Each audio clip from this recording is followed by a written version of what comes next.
Nakikita nyo ba yan guys? Yan o, sa ko guys. Yan. Yung kulay green na yan guys. Yan ang Venice Grand Canal guys. Nasa taas lang kami kaya ganyan ang itsura. Pero once na bumaba ka doon, makita mo siya, maganda siya guys. Isang pasyalan dito sa may Taguig, ay sa may ano, McKinley Hills. Yun siya guys. So, itsura ng Venice Grand Canal guys. Ayan. Isang sikat na pasyalan guys. Ano siya guys, parang yung instructor niya ay ginaya sa Venice sa ibang bansa, sa Italy ba yun. Yun guys.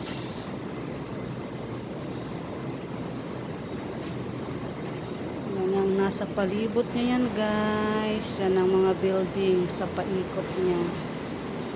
Yan. Nakakalula lang talaga guys.